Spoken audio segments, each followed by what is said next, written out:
Gimana ya kalau ternyata ada sebuah peta kuno yang bisa jadi pemandu buat kehidupan modern kita? Nah, di bahasan kita kali ini, kita akan coba membuka sebuah peta spiritual yang luar biasa. Peta ini, wah, ini unik banget karena memadukan kearifan Jawa dengan kedalaman mistisisme Islam. Tujuannya satu, bantu kita semua nemuin jalan pulang ke diri kita yang sejati. Pernah nggak sih ngerasa terputus? Rasanya tuh kayak ada kepingan puzzle dari diri kita yang hilang aja gitu di tengah-tengah kesibukan sehari-hari. Kalau jawaban kamu iya, tenang, kamu nggak sendirian kok. Ternyata nih ya, para orang bijak zaman dulu tuh udah punya istilah buat kondisi ini. Namanya kepribadian terbelah. Ini tuh kejadian pas kita, terlalu fokus sama peran, target, sama semua tuntutan dunia luar. Saking sibuknya, kita sampai lupa gimana rasanya pulang ke dalam diri sendiri. Kita lupa siapa kita sebenarnya di balik semua topeng itu. Nah, kondisi inilah yang akhirnya mau nggak mau maksa kita buat balik lagi ke pertanyaan paling mendasar. Dari mana sih sebenarnya kita ini datang? Dan mau kemana tujuan akhir dari semua perjalanan hidup kita ini? Dan dalam kearifan Jawa, pencarian ini ternyata punya nama yang indah banget. Sangkan Paraning Dumadi.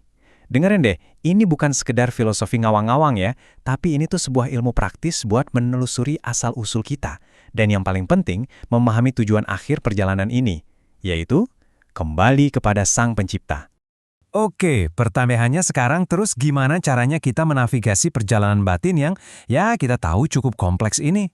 Nah, untungnya para bijak itu nggak ninggalin kita gitu aja. Mereka udah mewariskan sebuah peta, sebuah panduan yang sangat terstruktur dan udah teruji oleh waktu. Jadi peta ini tuh punya 4 tingkatan, semuanya saling membangun, kayak kita lagi mendaki gunung suci gitu.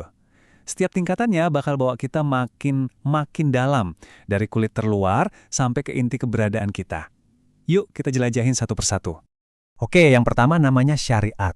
Anggap aja ini tuh fondasi sekaligus kendaraan kita. Isinya apa? Ya semua aturan dan praktik yang kelihatan dari luar. Sholat, puasa, etika. Semua yang membentuk kerangka hidup kita. Logikanya sederhana kan? Tanpa kendaraan yang kuat, ya perjalanannya nggak bakal bisa dimulai. Selanjutnya, kita naik ke tingkat thorikoh atau jalan batin. Nah, kalau tadi syariat itu kendaraannya, thorikoh ini adalah proses kita mulai nyetir dan navigasi. Ini tuh perjalanan yang aktif banget buat ngebersihin jiwa, ngelatih batin, dan nyempurnain karakter kita dari dalam.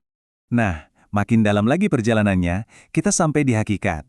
Di sini nih, fokus kita mulai geser. Bukan lagi soal melakukan, tapi lebih ke menyaksikan. Ini tuh level kesadaran di mana kita mulai bisa ngeliat realitas yang sebenarnya di balik semua kejadian. Kita mulai bisa ngerasain jejak ilahi di mana-mana. Dan puncaknya, tujuan akhirnya adalah makrifat. Ini adalah pengetahuan batin yang begitu dalam tentang Tuhan. Tapi catat ya, pengetahuan ini bukan lagi dari buku atau sekedar logika. Ini tuh sebuah rasa, sebuah pengenalan langsung yang lahir dari hati yang udah bersih. Oke, aku tahu, mungkin 4 tingkatan tadi kedengerannya agak abstrak ya, tapi tenang, jangan khawatir. Ada sebuah analogi kuno yang menurutku indah banget, dan ini bakal bikin semuanya jadi klik, jadi jauh lebih jelas. Jadi ada seorang ulama besar, namanya Imam Nawawi Al-Bantani, yang ngegambarin ini dengan, brilian banget. Coba deh bayangin sama-sama. Syariat itu ibarat perahu. Thorikoh itu lautan yang luas. Dan hakikat itu mutiara berharga yang tersembunyi di dasar lautan itu. Nah, dengan analogi ini, alur perjalanannya jadi gamplang banget kan? Kita butuh perahu, yaitu syariat, buat bisa ngarungin lautan, si thorikoh. Dan kita harus berani ngarungin lautan itu buat bisa nyelam dan nemuin mutiaranya, yaitu hakikat. Jadi kita nggak bisa tuh asal buang perahunya terus berharap langsung dapat mutiara. Nggak bisa. Ada lagi analogi lain yang sama kuatnya, yaitu kelapa. Coba bayangin, syariat itu sabut sama batok kelapanya yang keras di luar. Thorikoh itu daging buahnya yang putih dan enak itu. Dan hakikat itu adalah minyak murni yang tersembunyi di dalamnya. Polanya selalu sama kan? Selalu perjalanan dari kulit menuju ke inti. Oke, jadi sekarang kita udah pegang petanya nih. Pertanyaan selanjutnya adalah, gimana cara kita jalan di atas peta itu? Maksudnya, sikap batin atau kualitas kesadaran kayak apa sih yang harus kita bawa di setiap langkah kita? Jawabannya ada pada satu konsep penting, ihsan. Nah, ini penting banget buat dipahami ya. Ihsan itu bukan tangga kelima. Dia itu lebih kayak bahan bakarnya. kualitas kesadaran yang kita bawa di setiap anak tangga, mulai dari syariat yang paling dasar sampai ke puncak ma'rifah. Definisi ihsan ini, wah, luar biasa banget kesederhanaannya. Yaitu, beribadahlah seolah-olah kamu melihat Tuhan, tapi kalau kamu nggak mampu melihatnya, sadarilah bahwa Dia selalu melihatmu. Intinya apa? Intinya adalah menumbuhkan kesadaran penuh akan kehadirannya setiap saat, setiap detik. Dan jangan salah ya, ihsan ini nggak berhenti di sajadah doang, dia itu meresap ke semua aspek hidup kita. Pas kerja, kita kasih yang terbaik bukan karena takut sama bos, tapi karena kita sadar Tuhan melihat. Pas ketemu orang, kita berbuat baik, sama alam, kita menjaganya. Inilah yang namanya keunggulan, excellence, yang dasarnya adalah kesadaran spiritual. Lalu, apa sih buah dari semua perjalanan ini? Kalau ada orang yang berhasil sampai ke puncaknya, ke ma'rifat, apa yang beda dari dirinya? Ada nggak sih tanda-tanda yang bisa kita kenali? Jawabannya ada. Dan pencapaian ini tuh bukan sesuatu yang abstrak atau gaib loh. Justru sebaliknya, dia meninggalkan jejak yang sangat nyata. Kayak memahat ulang karakter dan perilaku seseorang dari dalam keluar. Ini ngomongin soal transformasi sejati.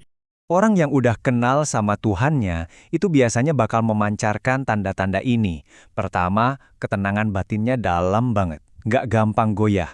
Terus, dia punya kepercayaan penuh sama alur kehidupan. Ada juga rasa cukup yang mendalam, qanaah.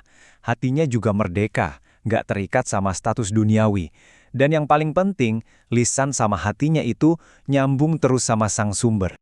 Dan ayat suci ini seakan merangkum semuanya dengan sempurna. Ketenangan yang sejati, kedamaian yang kita semua cari-cari di dunia modern yang serba sibuk ini, ternyata ditemukannya bukan di luar sana, tapi di dalam hati yang selalu terhubung dengan sumbernya. Jadi sekarang lingkarannya jadi utuh kan? Peta 4 tahap ini, kalau kita jalani dengan kesadaran ihsan, ya itulah jawaban dan obat buat kepribadian terbelah yang kita bahas di awal tadi. Ini adalah jalan untuk pulang, jalan untuk menjadi utuh kembali. Memang sih perjalanan ini mungkin kedengarannya agung dan jauh. Tapi ingat, setiap pendakian besar itu selalu dimulai dengan satu langkah kecil. Jadi pertanyaannya sekarang bukan, apakah kita bisa sampai puncak besok? Bukan itu. Pertanyaannya lebih simpel. Di tengah dunia yang terus-terusan narik kita keluar, apa satu langkah kecil pertama yang bisa kamu ambil hari ini untuk mulai melihat ke dalam?